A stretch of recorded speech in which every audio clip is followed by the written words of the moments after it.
hi to people. People are starting to sign up. We have already, 880 people signing up already. People starting to raise their hands. Thank you very much. We're going to wait a couple of minutes to let people. I see a lot of people raising hands. Excellent. We're going to wait 1 or 2 minutes to let everybody who's actually arriving late sign up. Thank you very much. Welcome. You're in the right place. If you sign up for this webinar, impacts of COVID-19 and opportunities for the advertising TV industry around the world, you are in the right place. We're also streaming live on Facebook, and yeah, give us a couple of minutes and we'll start very, very soon. In the meantime, you can just hear us getting ready. Okay. By the way, actually, let me just explain. We are on Zoom, as you know. If for any reason any one of us gets disconnected, we're all attending from our homes, as you can expect. If for any reason any of us gets disconnected, don't panic. We'll try to connect back. Wi-Fi sometimes at home is not as reliable as in the office, so we'll just keep it very, very loose. Okay. On Zoom, you can see that there is a question and answer section on your tab. If you have any questions during the webinar, please make sure that you use that tab. We will be managing looking at those questions and try to answer them as the conversation goes. And if you have any comments for us, also just use the comment section. Okay. I see that a lot of people are raising hands. Thank you very much. And we already have almost 300 people connected. So it's 10:02. It's 2 after 10. So I think we're ready to start. Excellent. Okay. So hello and welcome everybody to Impacts of COVID-19 and Opportunities for the Advertising Television Industry Around the World. Thank you for joining us. My name is Gerardo Kerik, and I will be your host and moderator today. I spent over 18 years working in the TV industry, in Disney and in Warner. The last 3 years managing my own agency. And this is an industry that I love. And I'm very, very pleased to have this amazing group together to have a conversation. This webinar is brought to you by WSI and is part of an educational series that we launched when COVID-19 hit us. It is intended to be a video conversation with industry experts where we brainstorm and exchange ideas and suggestions with the intention to help businesses, colleagues, and partners navigate the current crisis. Today, as you know, we will discuss the impact of COVID-19 for the TV ad industry. Please go to our website, wsidigitalboost.com, to learn about our past and upcoming webinars. The next one is in 2 weeks, and it will be on how to increase effectiveness of your advertising and drive more revenue online. So if you have an e-commerce portal or you need to acquire customers or subscribers to the OTT or on-demand service, you will get a lot of value from our next webinar too, okay?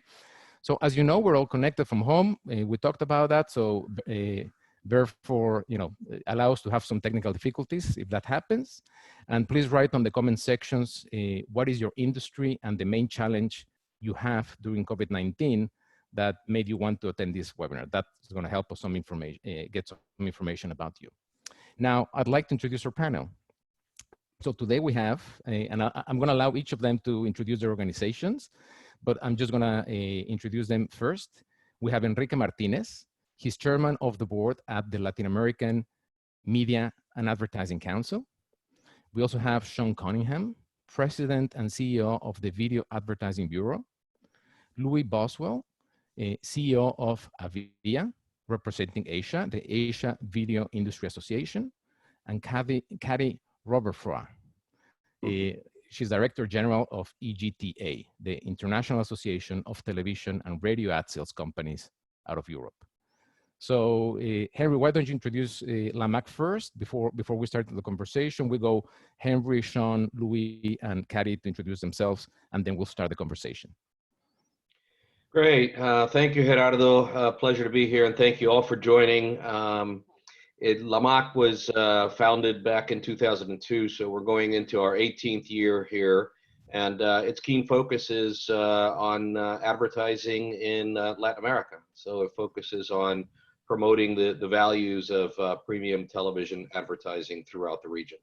So great to be here, and thanks for hosting it, Arthur. Thank you, Henry. Sean? Hi, Sean Cunningham, President and CEO of the VAB. VAB is an insights company. It serves 1,000 marketing executives who are member subscribers. And we're in the business of answering their unanswered questions about advertising, marketing, video, all the topics you could imagine under that umbrella. Including in our membership is also all of the programmers, publishers, distributors of multi-screen TV premium video, as well as members of the full ecosystem for the entire advertising video industry, as well as cinema advertising. Everything having to do with video advertising insights for marketers is what we do. Fantastic, thank you. Louis. Louis Boswell, I'm the CEO of the Asia Video Industry Association. I'm based here in Singapore. Asia is a big place. I'm a little bit jealous. I mean, Europe's a big place, America's a big place, but I'm going to be talking tonight about Asia, which is so many different countries and so many different stories, so that almost anything I say is going to be true in some country. But Avia is we're the industry body for the premium video industry in Asia. We're a non-profit association. Our role is to do everything that we can to make a healthier ecosystem and industry for our members. So within that, we focus on government relations and policy advocacy. We are at the cold face of the battle against video piracy. And we bring the industry together to talk about the business models that make us work. And obviously the topic tonight, advertising, is really one of the two key business models to monetize video. So it's absolutely central to what we do. Thank you, thank you. Kathy. And I'm Kathy, I'm the Director General of EXA. As you said, we are a network of companies that monetize content and sell advertising, with 153 members currently across 43 markets, most of them in Europe, but we have members across all 5 continents, but created in Europe at first. I'm based in Brussels, the team is based in Brussels, but as I said, the network is made up of all those senior executives, and the objectives are pretty much the same as what Louis just described. It's helping our members better serve the needs of advertisers through exchange of best practice, proper lobbying of the institutions that are based in Brussels.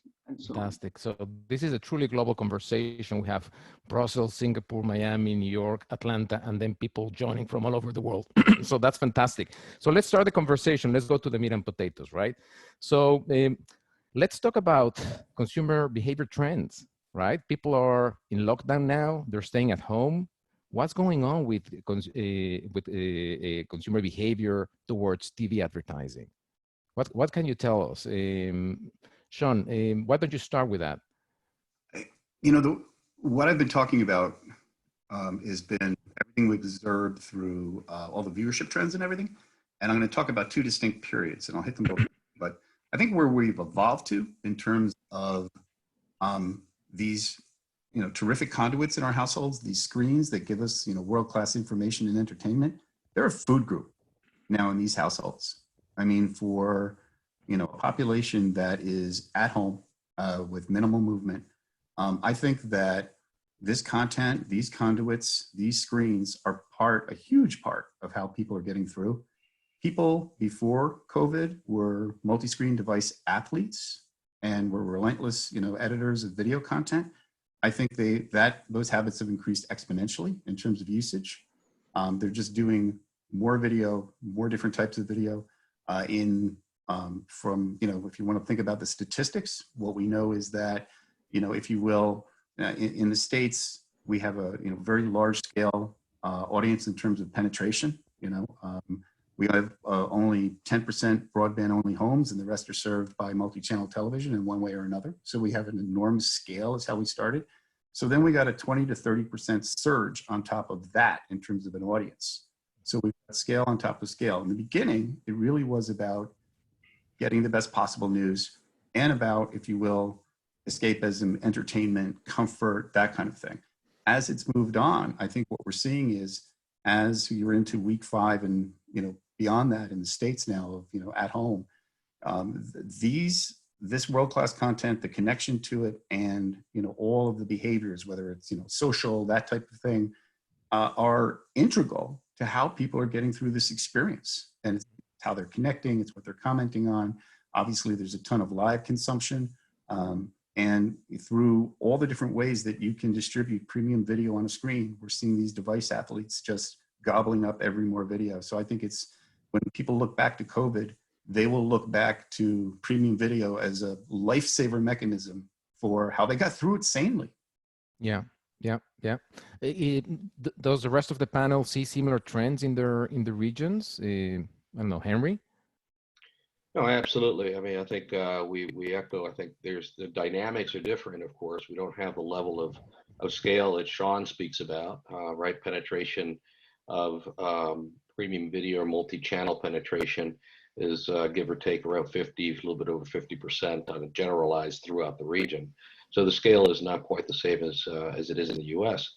However, I think we're experiencing a time period with people being in the safeguarded home lockdown situations where they're exploring more and more about what the options are on their premium video services that are being provided. And as a result of that, there is a significant increase on the utilization of that in the same way that Sean is describing, both on the primary screen, if you will, the traditional television screen, and also on secondary screens. Mm-hmm. When it comes down to premium video itself, I mean, the whole category of television overall is significantly up. But when it comes down to premium video itself, we're seeing levels of increases in viewership share.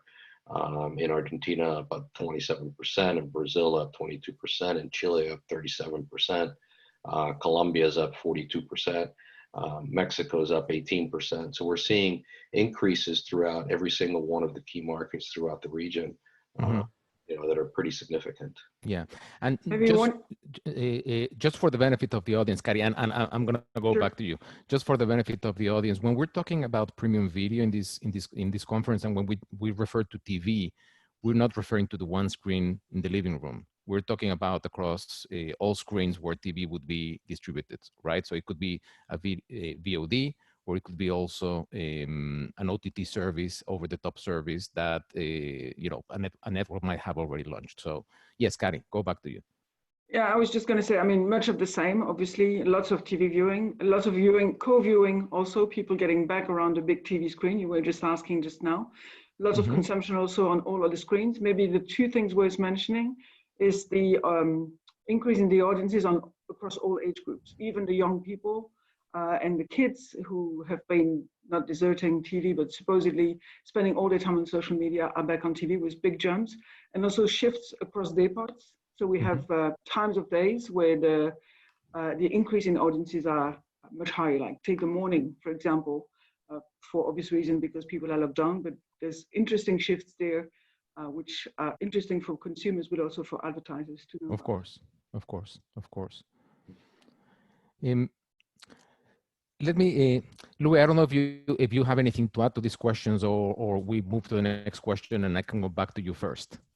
I mean, I'll just say one thing very quickly, which is, I mean, essentially we're seeing the same thing. We're seeing an explosion in content consumption, and that's across all premium video delivery mechanisms. So it's free to air, it's pay TV, it's premium OTT.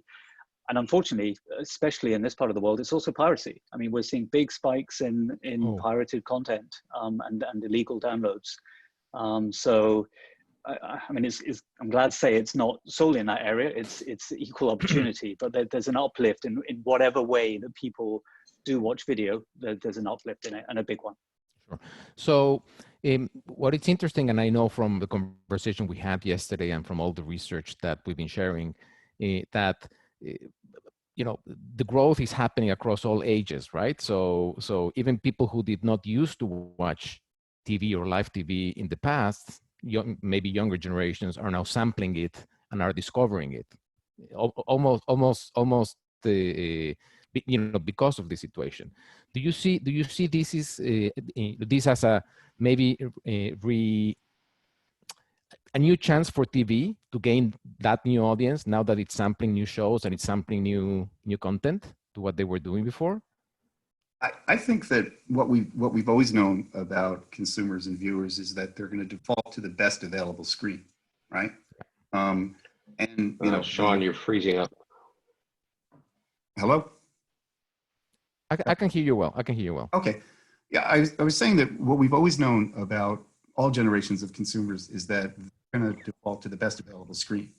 And so, yeah, I mean, you've seen, and we've distributed, obviously, we distribute content with a very simple philosophy, which was arm's length, moment's notice for world-class content. So you have to put it wherever they want it.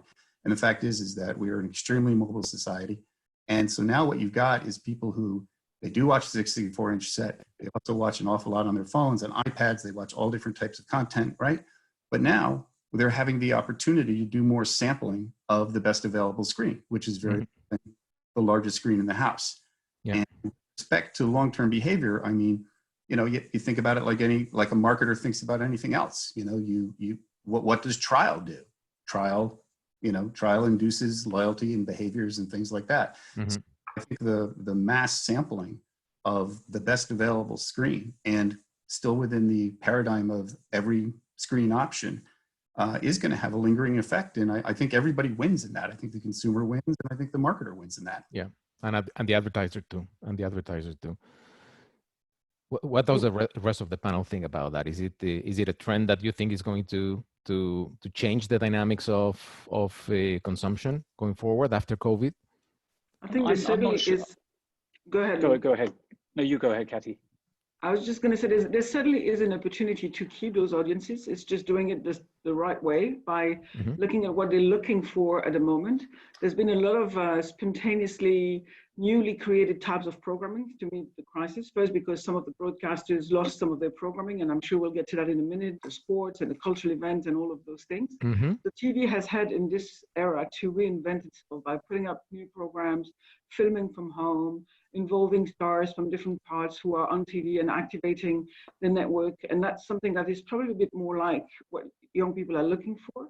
So they're finding it on TV now. So maybe there's lessons to be learned there also in terms of the type of programming that we put on air and how we involve the young people to make them stay on those platforms. It doesn't have to be the central TV screen in the living room. Regardless of the screen, they've showed an interest, and it's up to us to keep it. Yeah, very, very good. Let me go ahead, Louis. Sorry, no, I was just going to say, I mean, I think I'm not entirely convinced that in many of our markets, this is going to have a lasting impact in terms of the change in behavior, in terms of the device, the way you access the content. I mean, there's obviously a cross-pollination, so that there is the situation where you're having more people sitting down in front of the big screen perhaps than there was before, because families are locked in the same household. But I mean, we have a lot of markets which are not really considered television first markets. They're mobile first markets. If you look at the sort of the likes of Indonesia or the Philippines, the principal screen is the small one in your hand. It's not the one in your living room. And I think in those communities, the sort of the exploration of content is really coming from that I'm saying it's not second screen, but it's coming from the mobile device, the smart device. Whereas, I mean, you're still seeing, I mean, primarily the television set is a free-to-air service in many markets.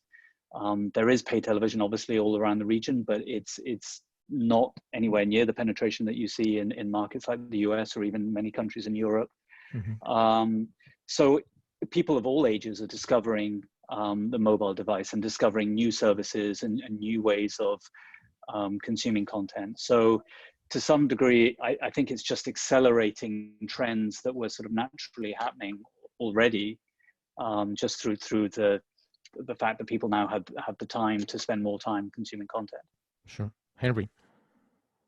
Yeah, look, I think this notion of exploration, if you will, and identification of new content, it's, you know, people have the time now to explore beyond the, you know, sort of traditional 8 or 10 or 12 channels that they traditionally watched.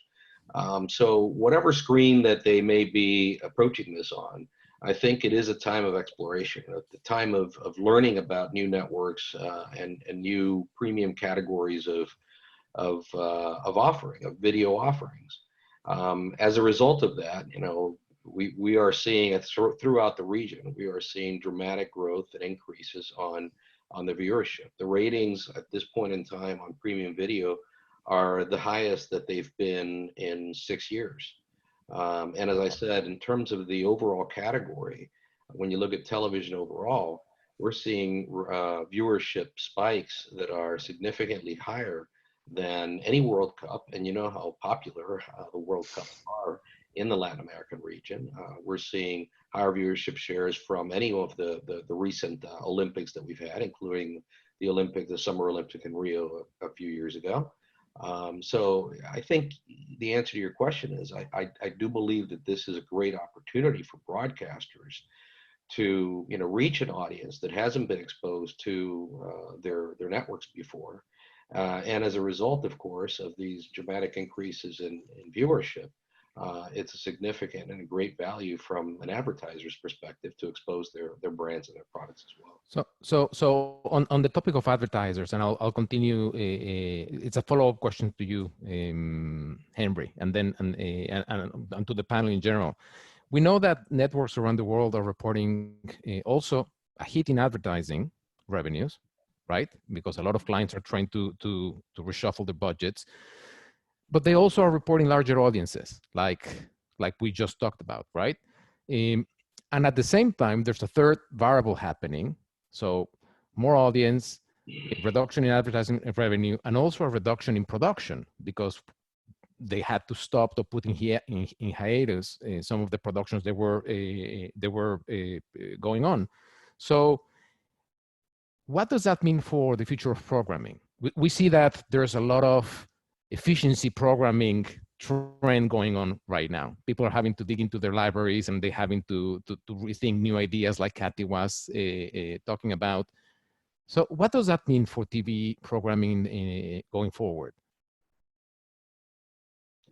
Well, okay, I'll say 2 points on that, and then I'll turn it over to my colleagues here. But look, I think that there's deep, vast libraries of content, and even a lot of fresh content that's sitting, let's say throughout the production pipeline far enough along that it's ready to go to editing and audio mastering, et cetera, and get on the air.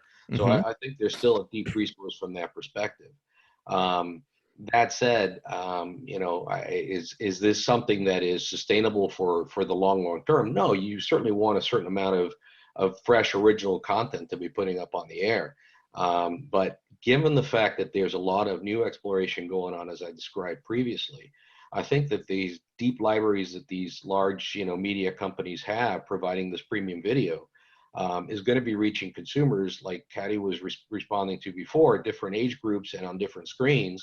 That are for the first time exposed. So in a way, this is prime time it's a new release for them because it's content that they may have never seen before. So I think it continues to be a great opportunity from that perspective, and hopefully the production machines will ramp up in the not too distant future so that we can get the new fresh content rolling again. But I think there's a vast supply of that at this point in time. So it's almost resetting the value of some of those libraries, right, Sean? Well, if I'm a marketer, what do I care about? What I care about, and yes, I'm cognizant of the fact that there's been a short-term disruption in the cycle of which original programming is going to be created and distributed. Cognizant of the fact that there's been a disruption in sporting events and and that type of thing. But if I'm a marketer, what do I care about? I care about getting to my customers in scale. In something that they're emotionally connected with, will put the right message, the right stimuli in front of the right customer base at the right time. Those principles are unchangeable through everything we're going through. And and to Henry's point, there is no red and blue labeled content. Here is the content that you'll like, and here's the red replacement content. Don't be fooled. But you've got world-class content, as Henry said, deep episodic movie libraries.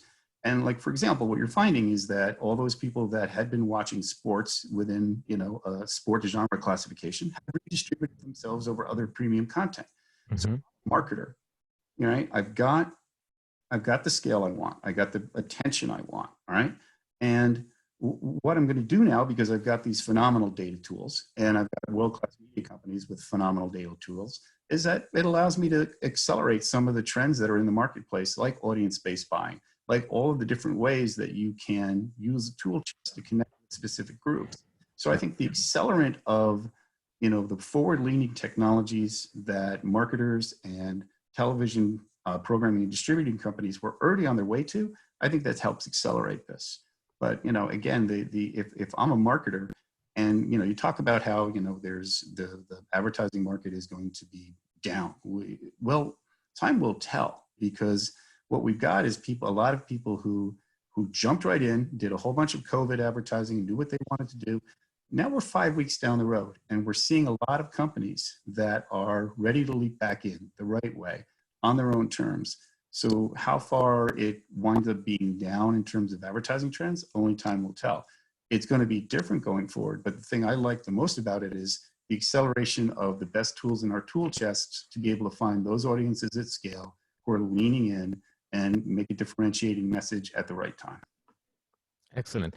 Let me change the question a little bit for Louis and Kari to add into the context, and after that we'll move into TV advertising and what's going on the revenue side, because I see a lot of questions from an audience interested in knowing about that, right?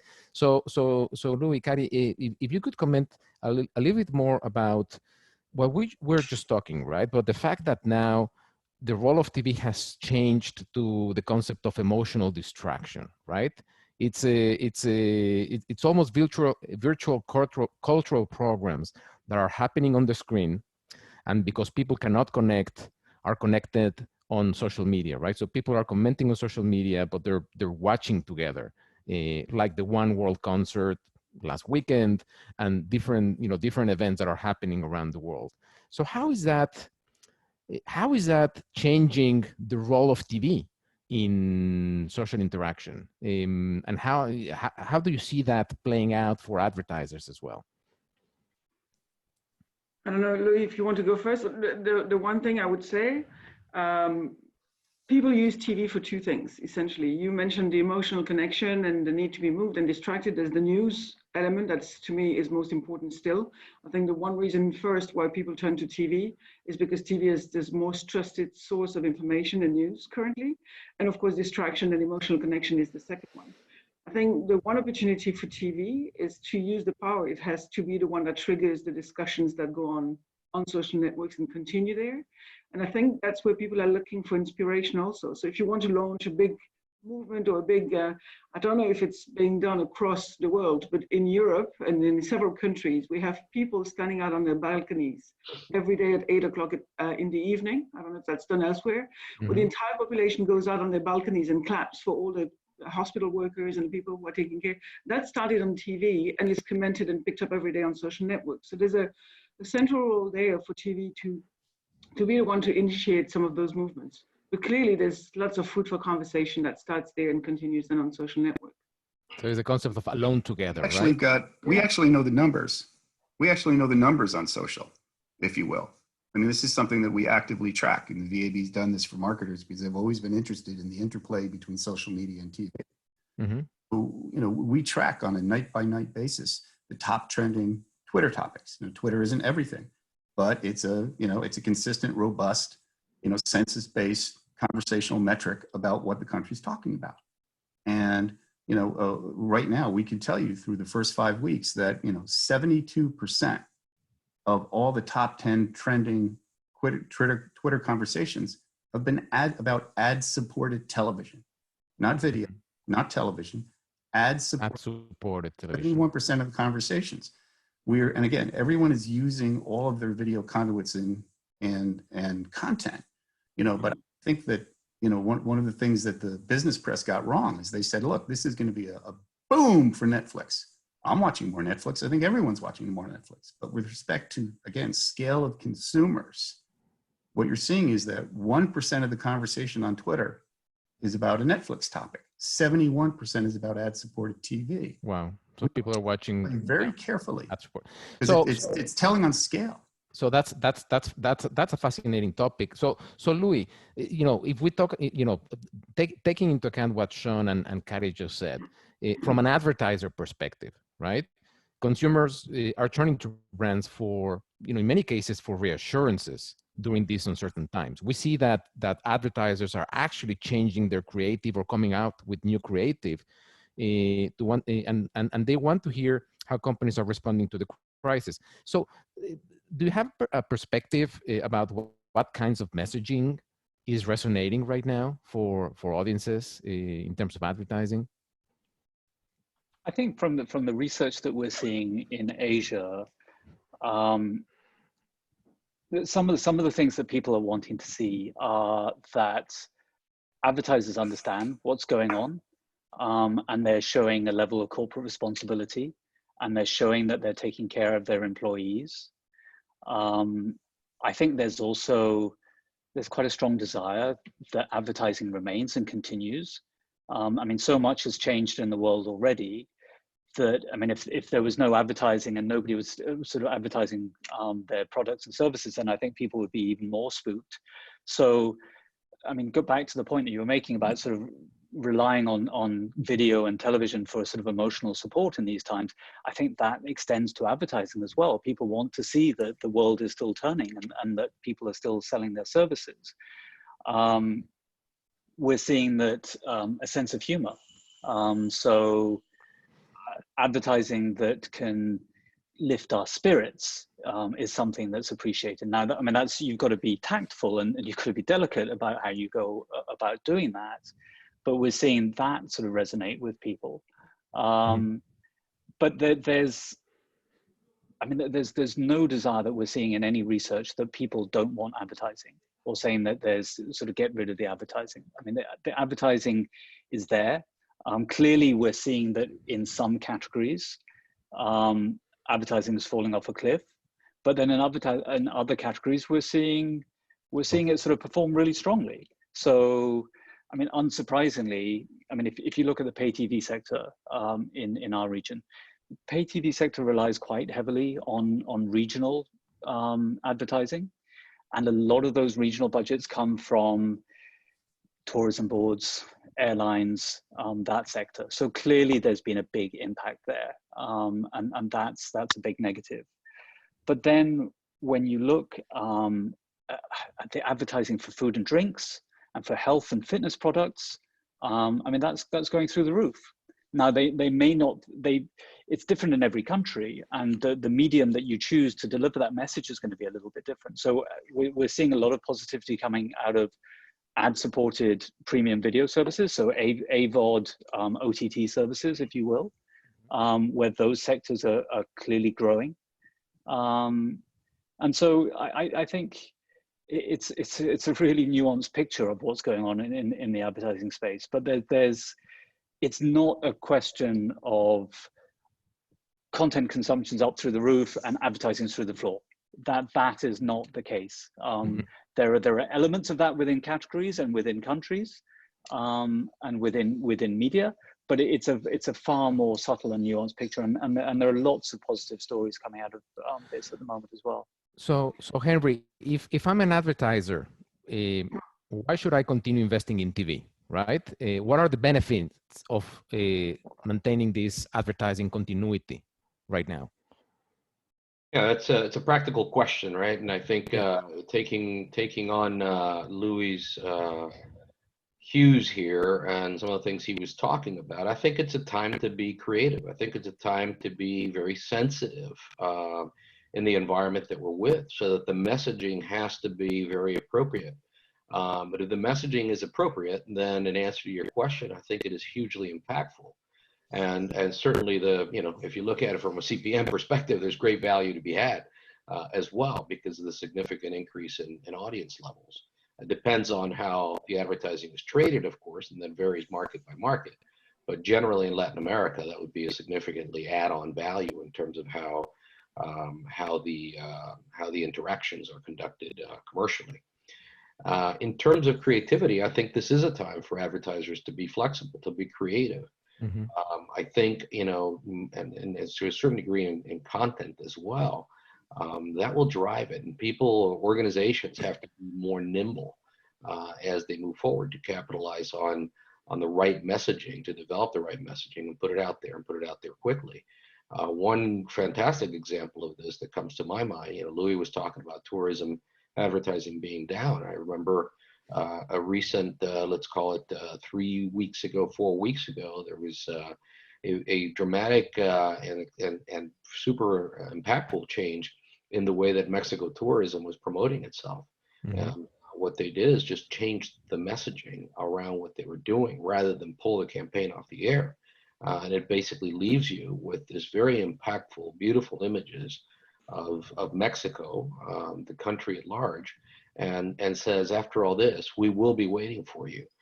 It's an incredibly powerful tagline and a great approach. So I think at the end of the day, with these increased audience levels that we're having, it really is about messaging, appropriate messaging, and customizing your media, your approach to being having an impactful campaign. Yeah, it's there's numerous examples, right? Guinness did the same. I think Guinness, with their most recent campaign, has achieved the highest sentiment levels of all their ads in decades, and that's an advertiser that has been investing and actually doing very good creative for a long time. Sean, what's your take on this? Sorry, it's picking up. Sorry, Henry. I think Caddy was about to jump in on something there. Sorry, No, Caddy. It's just one of our members beautifully summarized, I think, the kind of creatives that people expect these days. They've certainly voiced, and the research shows that consumers and viewers do not mind the advertising, and they actually want the brands to refer to the crisis they're going through and not pretend it's not happening. Mm-hmm. But one of our members from Italy was saying there's actually 5 categories of messages that are going down really well. Some of them are the move that they call step back. It's just when the brand message takes second step, and it's no longer about their brand and what they're doing, but more or less how they care about society.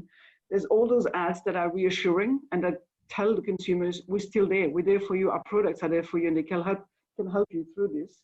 There's brands that decide to express nearness to the population, that voice thanks to the caretakers and the people who guarantee the good running of the economy. There's those that take the governmental measures to a higher level and make sure that the people respect the social distancing and all these measures.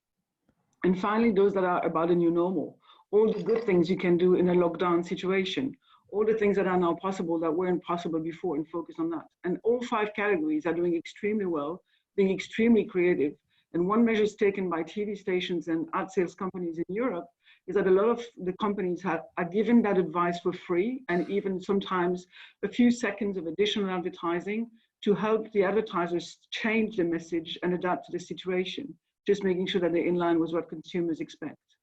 That's fantastic. Sean, before I go to you, because I want your take on this one, I'm going to launch a poll just so we know where people are coming from. So I'm launching this poll. People can see it, and go ahead, Sean. I've got a 2-part answer to that question. I find this maybe the most fascinating parts of our discussion today. We track the number of COVID campaigns that have been launched on a weekly basis. And I don't want to just talk about COVID. We want to talk about COVID advertising and advertising in general.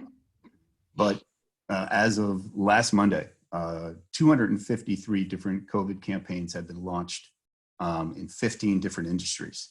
And what's interesting there is the jump each week. That was 90 new campaigns from the week before.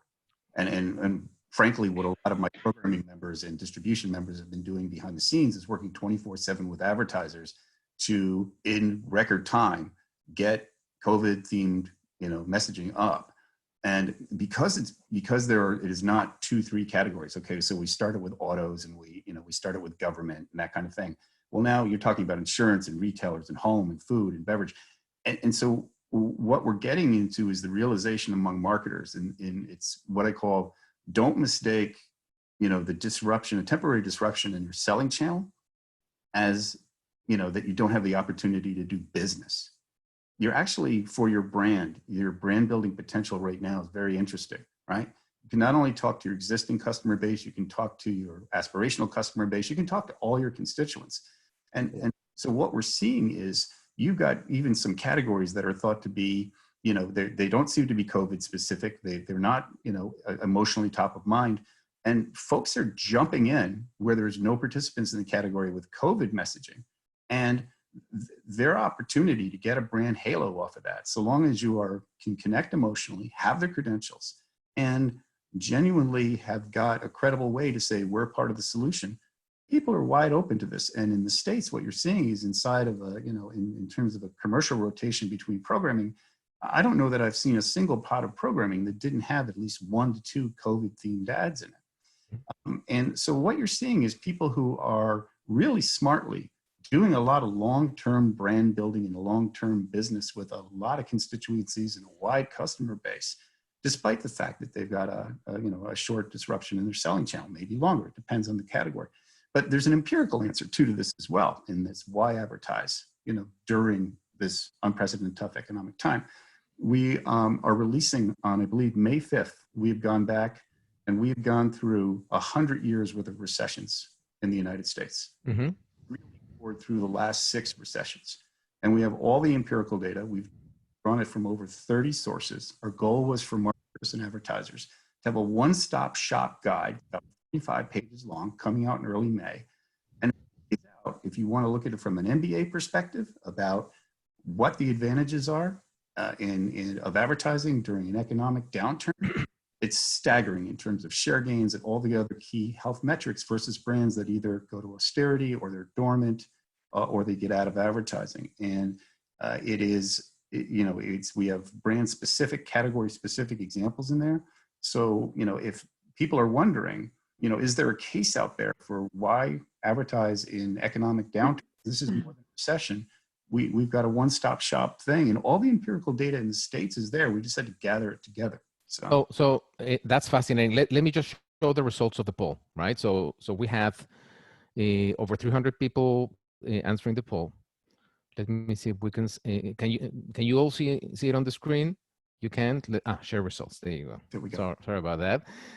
So we have around 49% of people attending are either from, it's a content producer, a TV group, or a studio.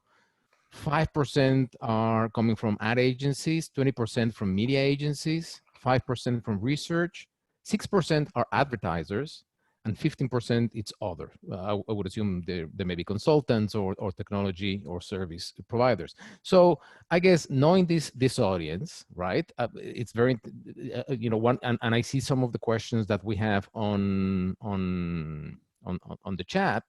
It's all about how do we keep what tactics could we use to keep clients media buys and investments, and what advice can we give to clients on how to use their investment effectively right now? So what would you say to people who are concerned about the state of their clients and their investment?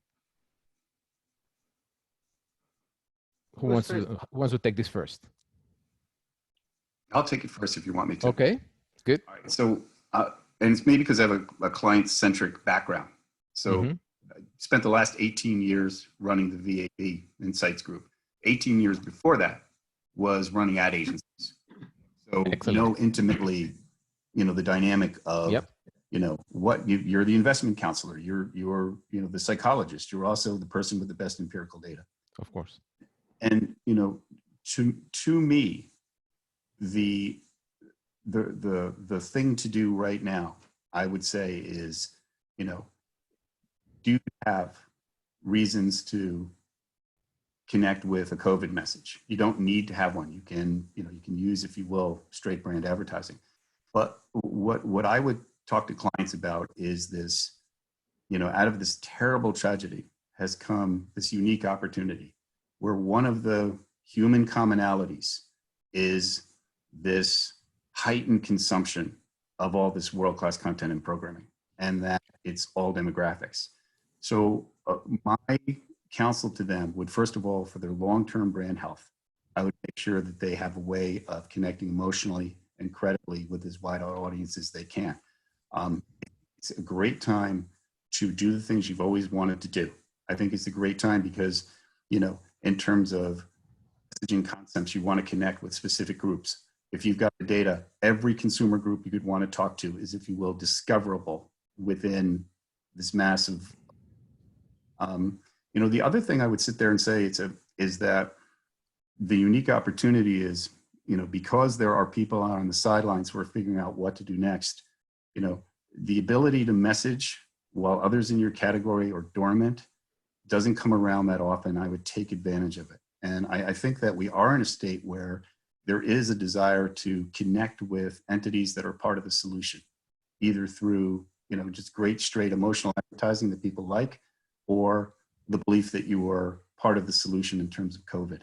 I think a mistake is to decide that you are going to sit out a quarter, or that you're going to take another look at it next month. I think this is a fluid situation. And I think that if you have not got a communication strategy and you're not ready to put up creative inside of 48 hours notice, you're missing a huge opportunity. And, you know, you look at all of the different kinds of creative iterations that have happened. People are not sending crews to New Zealand to shoot, you know, world-class footage, but they're finding the unique ways to emotionally connect with audiences. So I think the biggest mistake anyone could do right now is to take a quarter off, sit it out, either because, well, my channel's down, nothing to sell. You could be doing tons of business. And also, by the way, your category dynamics are different. The audience dispersion is different. Go connect in scale with the groups that you've always wanted to send X or Y message. Use audience-based buying. I think, again, it's a terrible tragedy. It's a very interesting, you know, marketing environment. Sure. I'm very excited go ahead, Henry. to see this study that Sean is talking about. I'm sure it has.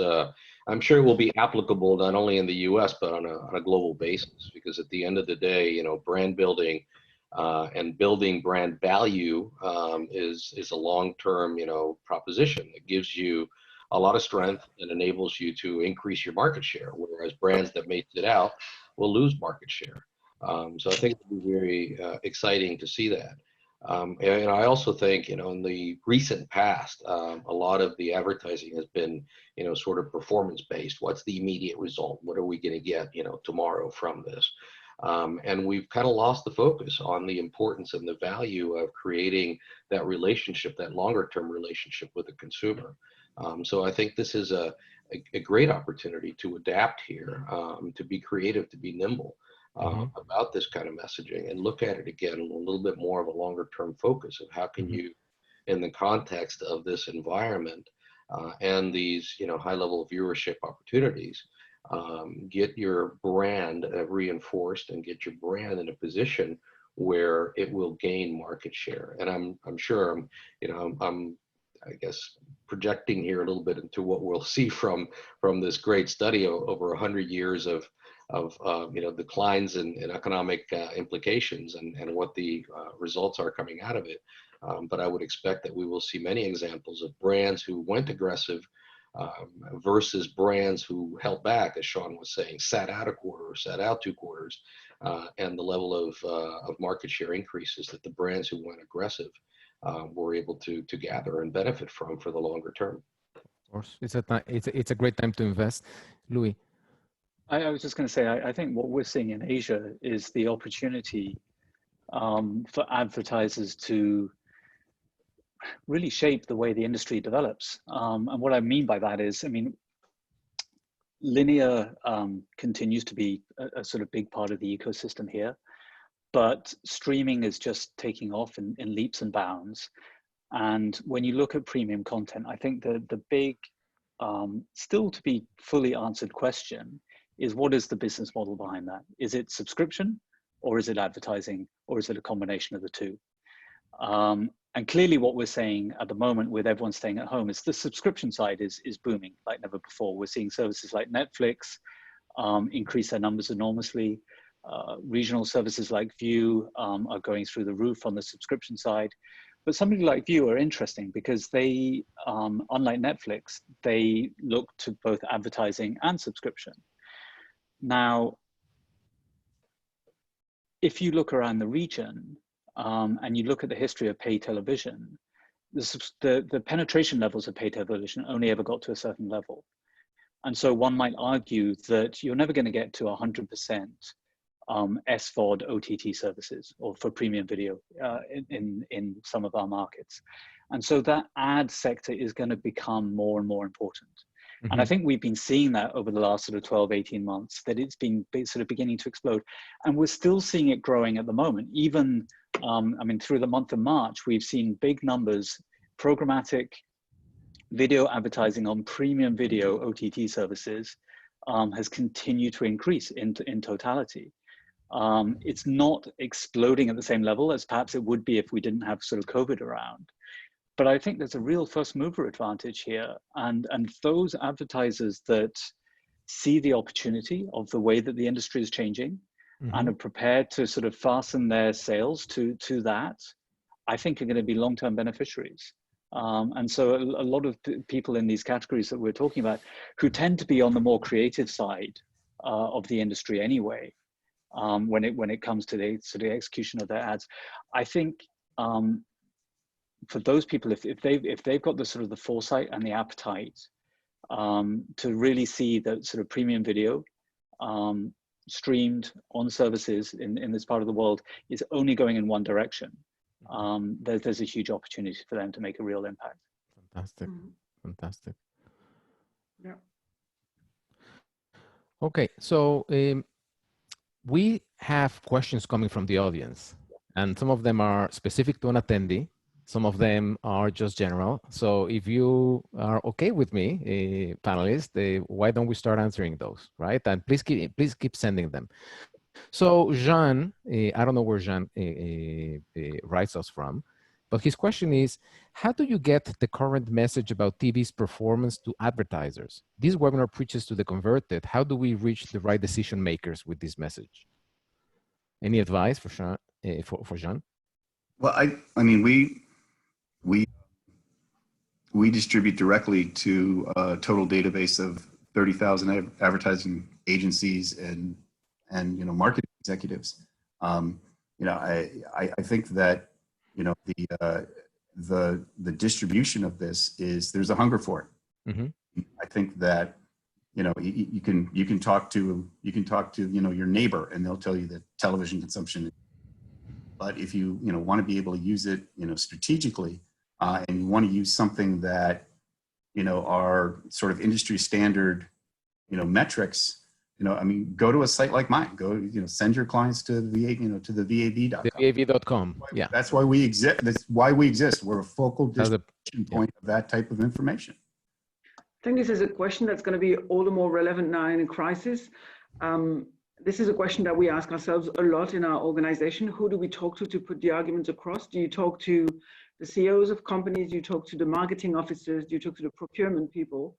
And I think in the time where people and companies are in crisis and where everybody will be looking for more cents and more dollars to save and reinvest in the development of their companies, it's really important that people understand this need for branding, to stay connected to the viewer, to stay connected to the consumers. And it's going to be of utter importance that they don't just slash in those budgets just because this is a difficult time from an economic perspective. It's now that you actually build a brand that will survive today and tomorrow. And every data, and I'm sure, Sharon, the data you're picking together will show exactly the same thing, that branding element is just vital. And now is the time when we put that message across. But we know that there's lots and lots and lots of research, lots and lots of data that proves that. The problem is convincing the people at a time when they're counting pennies and counting dollars, especially in such a time. So it's not going to be. I think one of the convincers is the fact that you've got, if you're in a category and you've got, you have 12 major players, and 3 of them right now have got emotionally connecting branding messages. That tells you everything you need to know if you're one of the ones who is waiting to do what to do next, right? And they're doing business while you're on the sidelines. I'm not sure if we've got categories right now that are dark. To me, there's self-evident, reasons why brand building, advertising, and emotionally connecting and doing business over the long term for the long-term health has become self-evident in this country to most of the major categories. So to me, I would ask the question, well, why are we so, what are we afraid of with respect to if we're sitting around and not advertising right now?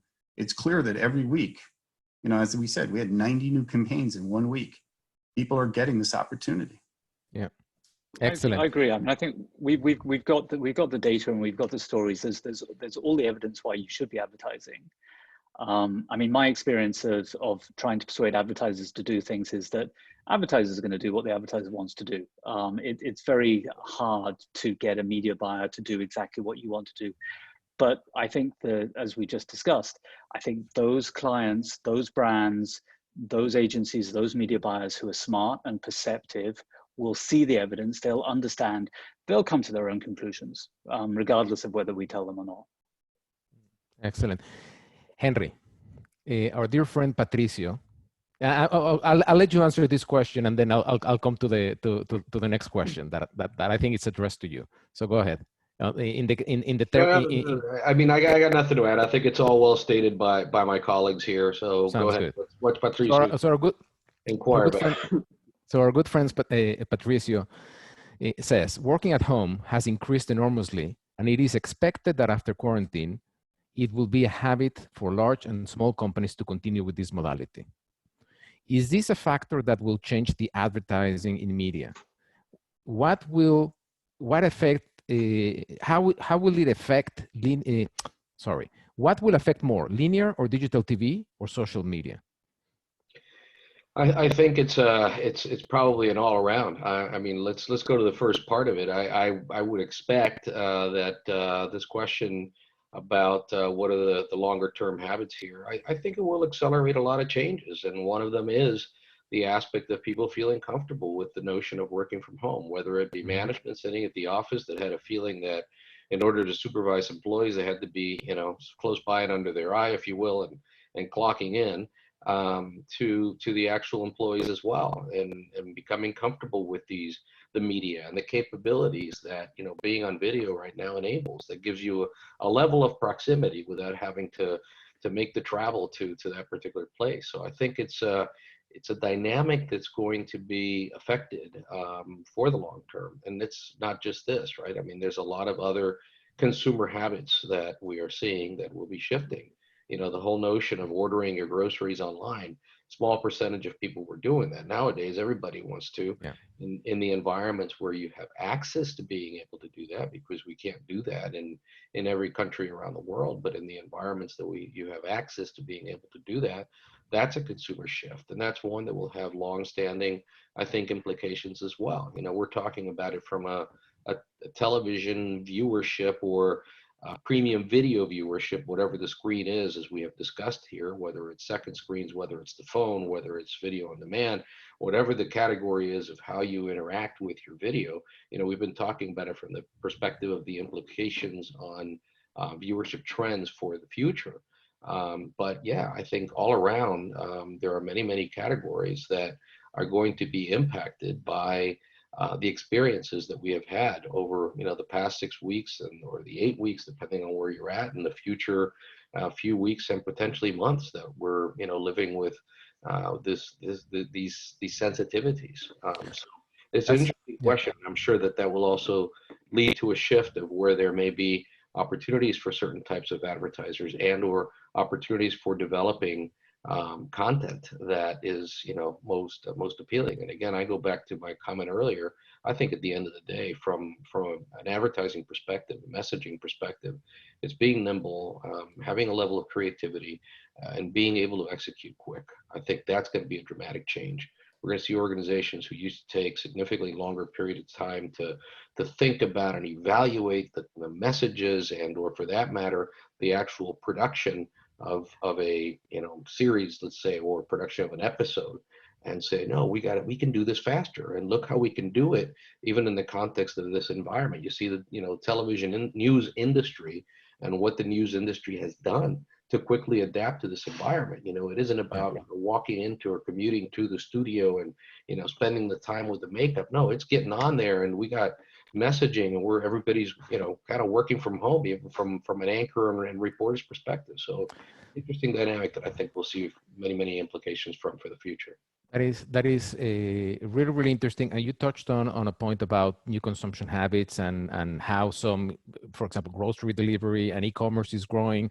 So I'm just going to make a very quick plug-in of our next webinar, which is all about e-commerce. So, you know, on advertising, you're getting the message, you're getting people to drive to your site or to your digital properties. How do you convert them? Because they cannot come to your retail store.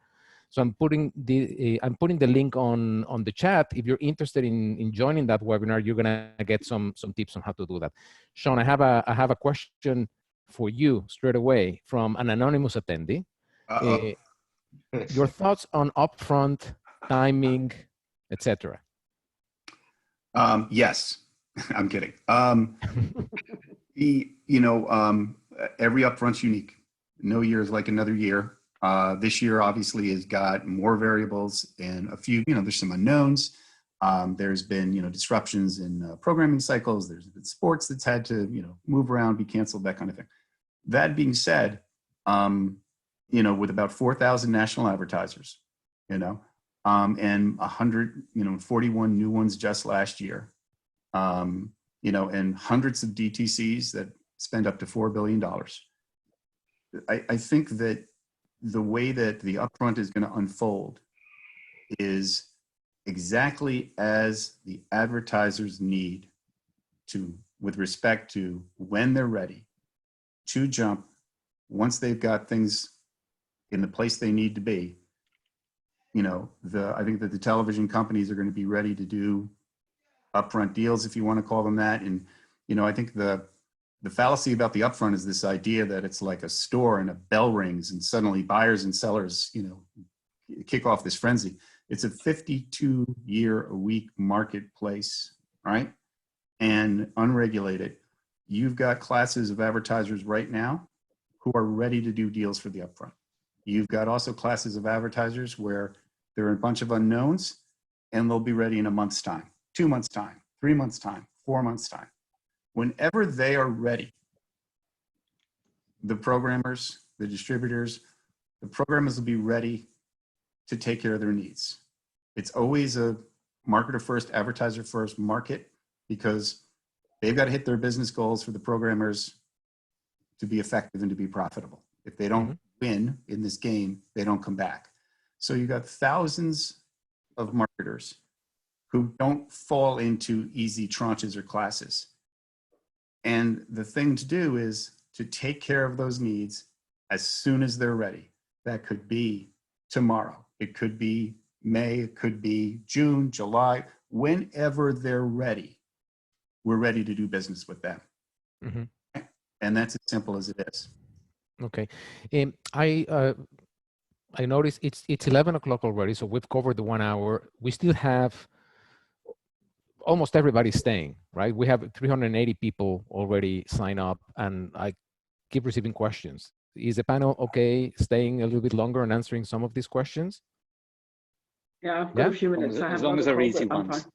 As long as they're easy ones. So I'm going to throw you one now, Louis, to see. So, so I have a question from my dear friend Pablo in Miami. How do you see AVOD, your specific region, developing in the near term? Advertising video on demand for those who don't know the term. So AVOD, how do you see that developing in the near term? Look, I think it's only going to go from strength to strength. One of the things that we're very focused on at the moment is helping to define that category. Because when you look at ad-supported video, I think it's the same all around the world. There are a couple of companies with sort of initials FB and G possibly, that are quite powerful in this space, but they are not premium video distributors. They have user-generated content. They've got social media content. It's a very different experience, and so we're working very hard at the moment to create the same level of recognition for premium AVOD services as has been cultivated over the years for pay TV, as it's different to free-to-air television. And I'm very confident that that is a process that is going to happen. It's going to continue to happen. And as I was saying a little bit earlier, I mean, all the evidence of what we're seeing is, I mean, there are only two ways of making money from video. It's really subscription or it's advertising. subscription is a great business model, but it's very hard to get 100% of all people to subscribe. But everybody is prepared to watch something for free, and that's where advertising obviously has from the beginning of our industry. That's where advertising comes into play.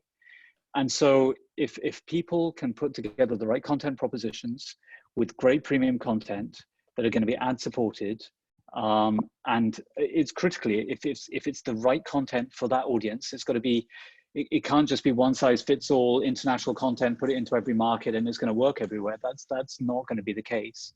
But if you tailor make and put together a premium video curated service, market by market, and obviously the markets with bigger scale, you look at the Indonesias, the Indias, the Koreas, the Japans, the really big markets for population wise, I think AVOD is going to be huge. And I think we're right at the beginning of that revolution. I think it's going to be enormous. Fantastic. And I think just to build on that, I think, the winners are going to be those that have the content that are going to draw the eyeballs, right? Because it's no longer a matter of I paid for this subscription, I better turn it on and watch it, otherwise why am I paying?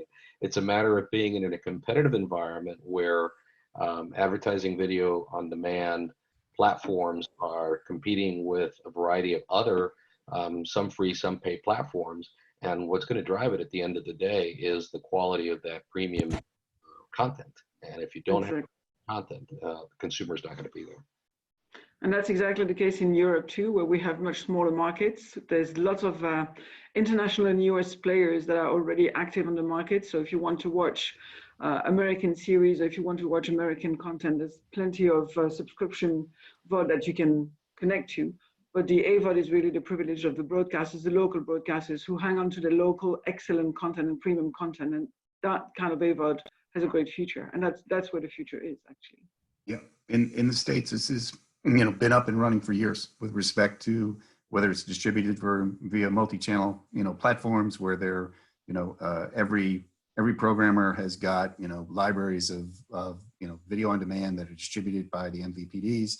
They're advertising rich, and it's been up and running. And with respect to subscription services, already going at scale, advertisers support it. Yes, no. So again, we're in a dynamic here where, again, arm's length, moments notice, premium content, advertising, yes, some advertising, no, some pay, yes, some free, every variation, but it's all scale already. It's all scale. It's very interesting because at the end of the day, and I remember when it was like, pay TV was rising throughout the world, and broadcast was there, of course, very, very strong as it is still in many, many markets. But the fact that, sort of the category of pay TV, calling it that broadly, whether it's cable or satellite, however it's delivered nowadays through, other broadband over the top kind of things. But what it did is it created a significant amount of fragmentation. And I think we're seeing the same thing now with these new platforms, further fragmentation that will, again, provide new platforms and new ways to reach the ultimate consumer, and being creative with your, your advertising and your targeting in any one of these particular forms or methods of being able to reach the consumer. So it's further fragmentation in the context of the environment. And again, at the end of the day, I think the content wins. That's what's going to bring the eyeballs. Yep. So there's a question for Sean, again anonymous. Will the data the VAV will be releasing on 5/5 be available to all? To members. It'll be available to members. How do people become members? It's free to marketers, which is advertisers and agencies. So if you will, if you are on the buy side, is probably a way to put it. Free. Our other types of members are our paid members, which are our programmers and everyone else in the, if you will, the sell side or supplier side of the video ecosystem. But if you're an advertiser, if you're an agency, you just authenticate with your email and you're a member, and get the full report. Mm-hmm. Okay, excellent. Thank you for that. We're still receiving questions. Let's try with another anonymous attendee, and this is about Latin America. Henry, we have a lot of questions coming from Latin America. When we look at younger audiences, we actually don't see the same explosion as targets over 18 in Latin America. We know we are providing premium video and advertisers will notice that into the future. Do you think we are finally looking at a change of habit into how to consume premium content? What should be the approach for pay TV after COVID-19 with this target? It's a great question. That's a fantastic question, yeah. One is from the standpoint of the MVP, the companies that provide the service to the households. I think this is a reinforcement of the value proposition of what they bring, because of the increase in utilization, the fact that people are sampling a wider variety of content on different networks, if you will. So I think, you know, what we need now is that this spears a transition towards the other, you know, sort of platforms and the measurement of other platforms as well, so that we can include it. I think, you know, we've worked with Sean and the VAB and evaluating and learning from some of the things that are being done in the US market in terms of advanced advertising, in terms of techniques and technologies to how to measure and how to capture the viewership in a much broader way. And we need to do that. We need to get to that in Latin America. Because when you start looking at second screen viewing, when you start looking at the video on demand category, and we're working with Canoe right now to bring a pilot project of video on demand into the region. But when you start looking at delayed viewing, you know, we're talking about increases, and we have examples of several of our member companies that have gone through evaluations of this. We're looking about increases of 25, 30% on their viewership levels. And these are not being measured and captured. So I hope that this is indeed a, you know, sort of a launch pad for us to be able to enable these advanced advertising, both, you know, tools and measurement capabilities throughout the region, much like they have, whether in the US and in Europe as well, that I'm sure, you know, Katy can speak to. But Thank you. Thank you. Thank you. So Mari is asking again how to become a member of the VAV. I suggest go to the thevab.com, and you know there's a chance to register over there. So it's pretty straightforward. I've done it in the past. I have a question from nobody asking how to join Avia. It's not fair. Well, apparently it's easier to join Avia than the VAV, because there's questions about how to join the VAV. So Jim is asking, when advertisers hear the term premium video, do you think they connect that with the television set or purely digital TV? That's a question about the term premium video that we've been using throughout this conversation. I'll answer it really simply in that, you know, there are people who would put up, you know, their own UGC and label it premium, you know, and I think, you know. And by UGC, you mean? User-generated content. Okay. I mean, there are people who would, you know, shoot their YouTube video of them juggling oranges and say, this is premium content. And for their girlfriend, it might be. At the end of the day, what we've come down to in the States is, you know, it's not standardization per se, but just for shorthand, so we all know what we're talking about. We now use the term multi-screen TV. We just find that's multi-screen TV. Okay.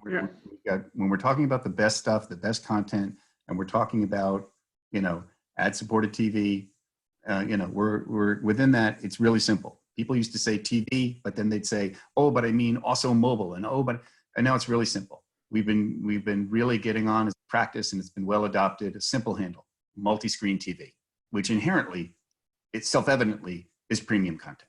Fantastic, fantastic. Louis, you just started a trend of questions, because now they're asking, how do we sign up to your groups? So I'm just gonna go top to down. So Katy, Louis, Henry, how do you get people to sign up to your memberships?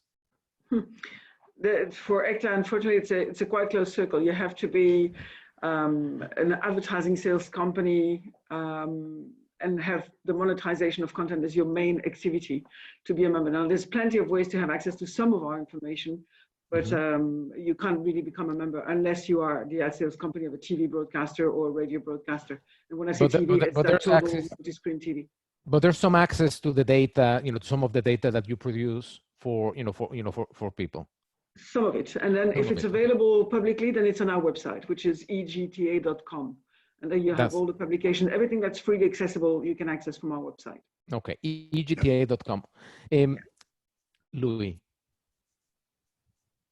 So we're not as prescriptive as that. I mean, we see ourselves representing the broader television and video ecosystem. And our membership comes from every part of that. So it comes from the advertising side, it comes from the subscription side, it comes from the broadcasters, it comes from the technology players who deliver the signals, it comes from the consultants and the researchers who provide insight. So we're basically, as long as you are part of the ecosystem of premium video or multi-screen TV, as Sean just said, then you're welcome to become a member. So it's perfectly straightforward.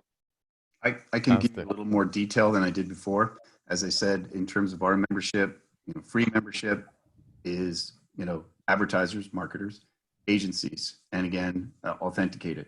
But we also have got several classes of membership. We have premium members, which are, the larger distributors and programmings. We have tiers of professional members. Basically, if you are anywhere inside of that video ecosystem, we've got one of 5 membership for you, and we'll take care of you. Just get on the site, and we'll take it from there. Excellent, Henry. Maybe one word saying we haven't mentioned this. There's also an entity which is maybe more of an informal entity called the Global TV Group, of which the VAB, LAMAC, ECTA, not yet AVIA, but we need to talk, Louis. We've all come together under that umbrella organization. By the way, at the moment, the presidency lies with Lindsay Clay, ThinkBox in the UK, but the next president as of 2021 will be Sean from the VAB. And as an organization, I was just thinking about that this morning. So as an organization, we're there to promote that multi-screen TV environment and why advertisers should be looking at TV for all its strengths. And so it's also a group you can contact, check the website, and all of the individual organizations can help provide useful information to anyone from the marketing and advertising community. Okay, Henry, how do they sign up for LAMAC or get access to some of the data? A lot of these people are looking for the arguments that we've been sharing here to be able to continue selling.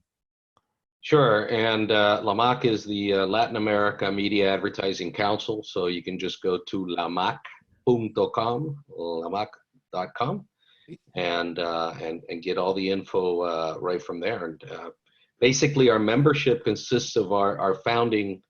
It's lamac.org, is not .com. I'm sorry. Thank you. Yes. Lamac.org. Org, yes. So our membership, consists of some of the worldwide largest media companies. That is the membership. That is the funding membership, if you will.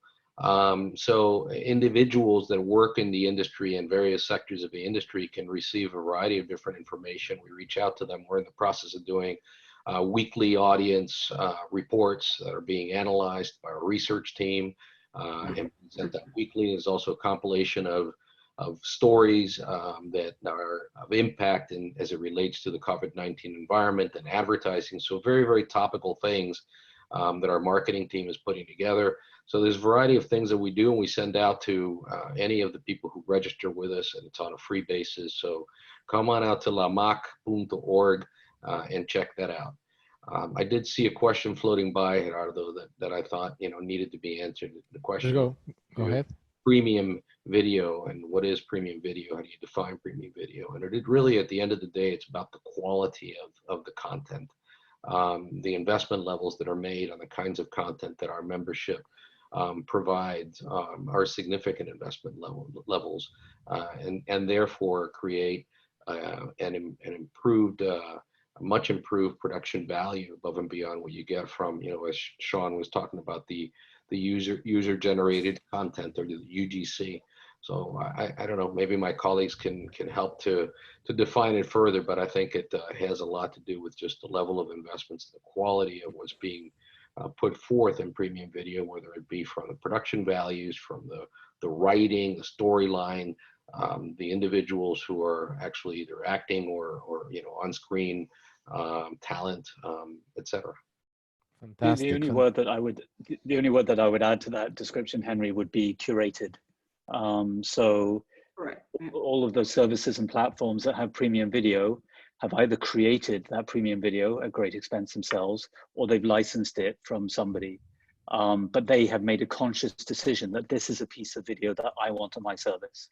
So that's very different from a technology platform where you can upload any piece of content that you want, and there'll be good stuff and there'll be bad stuff and there'll be everything in between.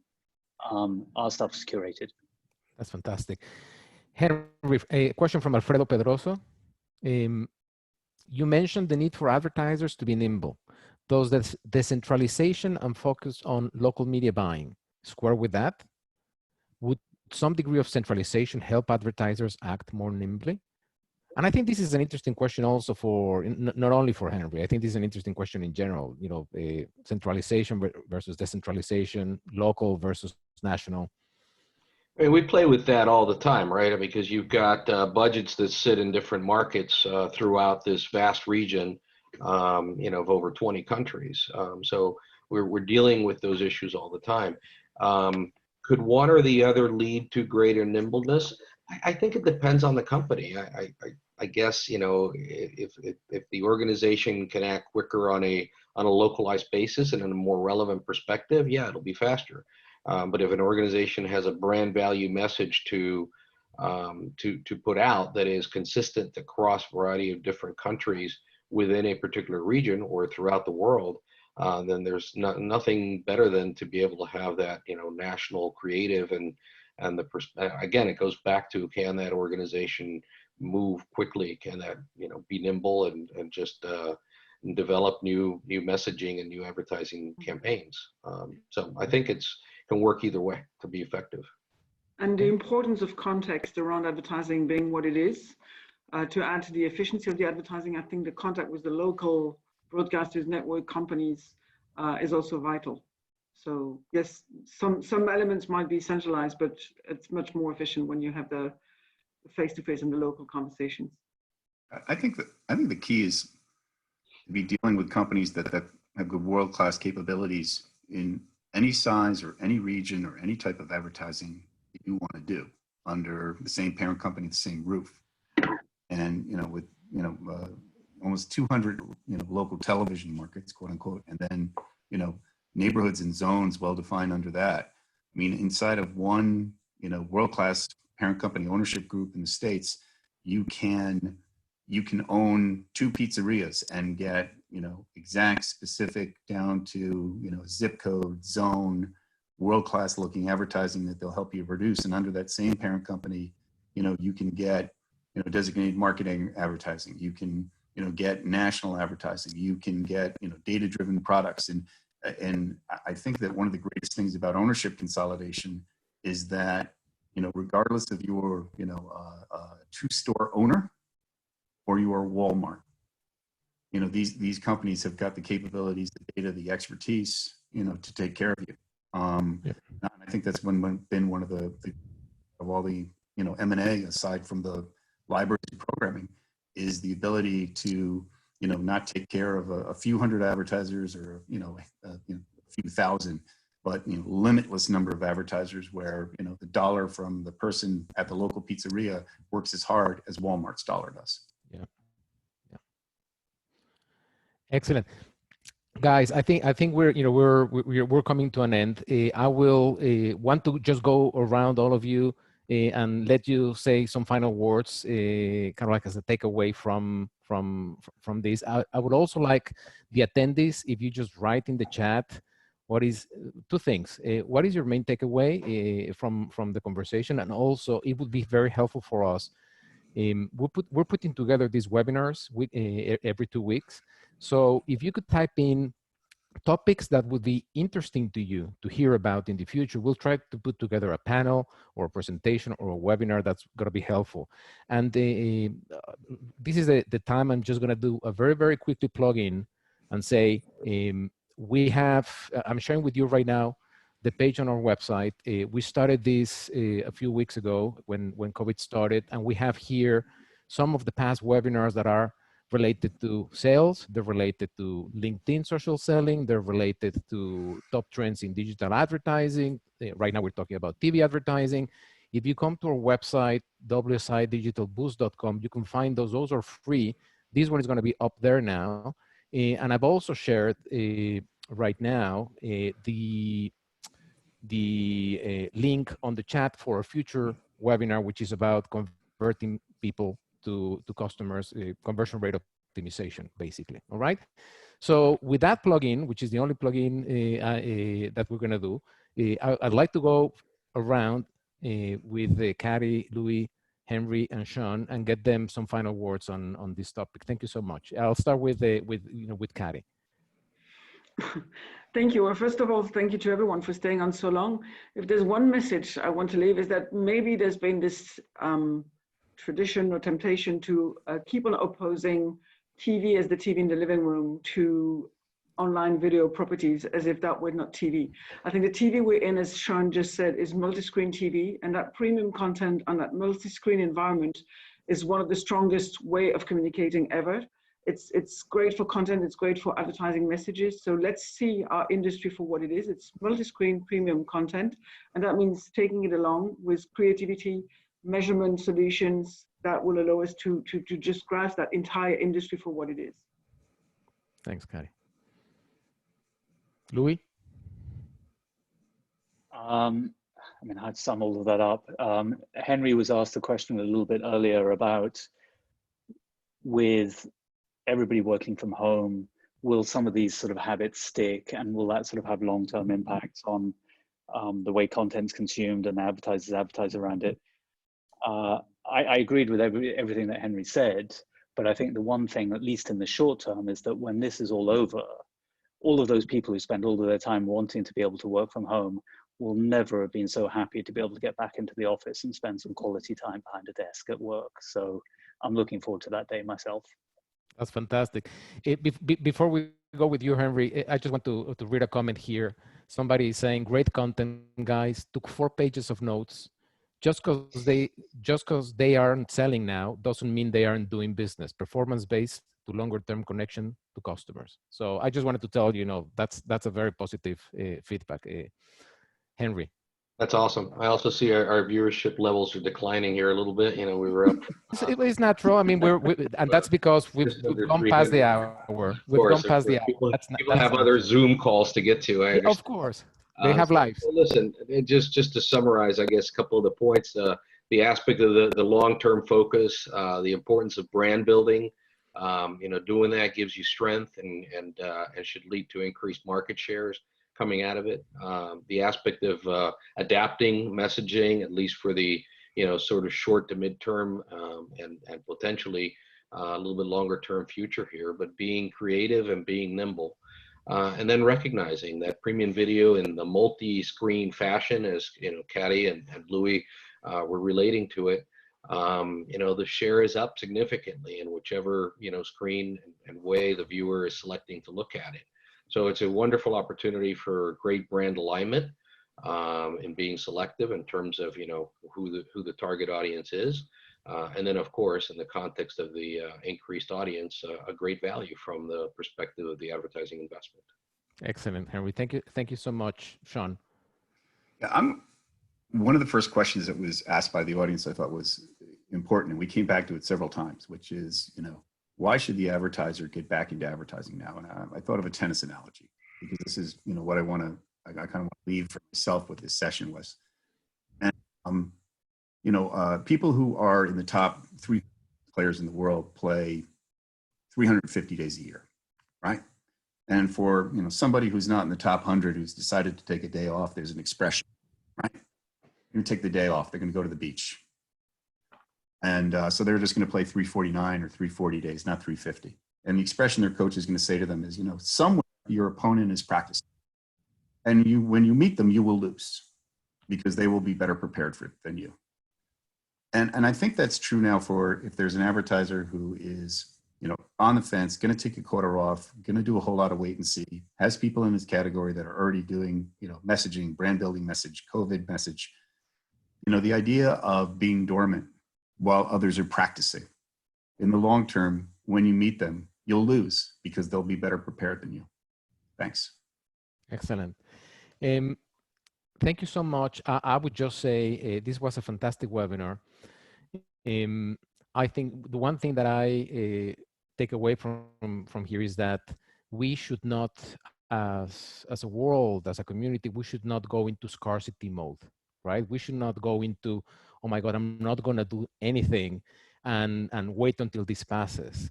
There's lots of opportunities to engage with people from, you know, from a perspective, I think, as Kari mentioned, in sense of what's important to them right now.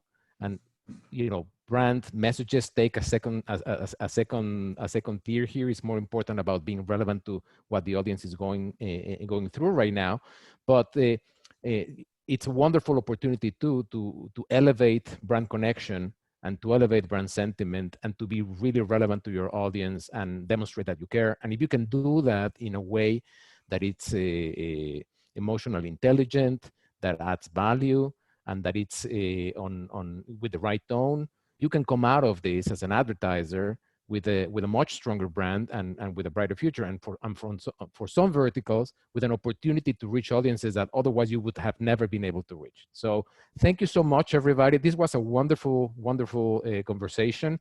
We have lots of great comments. The video, lots of questions about the video. The video is going to be shared. You will receive an email afterwards. Now you're in the database because you register, so you'll get a notice when the video is being shared. And thank you, everyone. Have a great day and stay safe, okay? Thank you. Stay safe. Thank you, Gerardo. Thank you, everyone. Thank you, Gerardo. Thank you. Bye-bye. Okay, bye. Bye. Bye-bye.